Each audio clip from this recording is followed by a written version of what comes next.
ሰላም ጤና ይስጥልኝ እንደምን ዋላችሁ ከለቶ የቻናል ዋና አበይት መረጃዎች ጋር አብሬያችሁ ቆይታ ማደርገው ነው ፍራታ ጥላውን ነኝ መልካም ቆይታ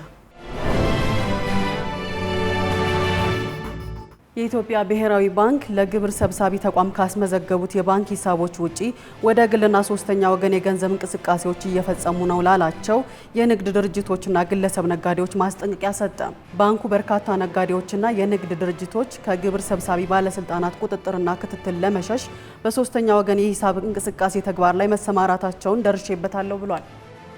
በአዲስ አበባ ከተማ 60 ከመቶ በላይ የሚሆኑት የግል ድርጅቶች ከሰራተኞቻቸው ደሞዝ የጡረታና ገቢ ግብር በሚል ቢቆርጡም ተገቢውን ክፍያ ለመንግስት ገቢ እንደማያደርጉ ተገለጸ። በትክክል የሚከፍሉት የግል ድርጅቶች ከ40% በታች ናቸው ተብሏል። በአዲስ አበባ ውስጥ 100 ሺህ ብር የሚገመት የሞባይል ስልክ ቀምቶ የውሃ ቱቦ ውስጥ የገባው ቀማኛ ከ5 ሰዓታት ቆይታ በኋላ በፖሊስ ቁጥጥር ስር ዋለ። ጤናማ እንቅልፍ ለማግኘት ማግኒዚየም የተባለው ንጥረ ነገር ወሳኝ መሆኑን የጤና ምሁራን ይገልጻሉ።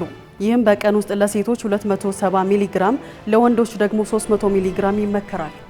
የአንጎል ቀዶ ጥገና እየተደረገላቸው ክላርኔት ሲጫወቱ የነበሩ የፓርኪንሰን ታማሚ መነጋገሪያ ሆነዋል። ዴኒሰን ቤከን የተባሉ የ65 የፓርኪንሰን ታማሚ በለንደን ኪንግስ ኮሌጅ ሆስፒታል ውስጥ ባለው ቀዶ ሕክምና ክፍል ውስጥ የአንጎል ቀዶ ጥገና እየተደረገላቸው በነበረበት ወቅት ባልተለመደ መልኩ ክላርኔት ሲጫወቱ ነበር።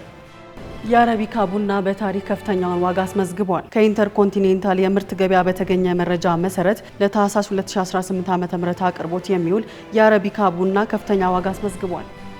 ከለቶ የቻናል ዋና አበይት መረጃዎች ጋር አብሬያችሁ ቆይታ ያደረኩት እኔ ፍራታ ጥላሁን ነበርኩኝ። የነዚህንና የሌሎች ዝርዝር መረጃ በምሽት የዜና ወጃችን ይዘን እንመለሳለን። መልካም ጊዜን ተመኘ።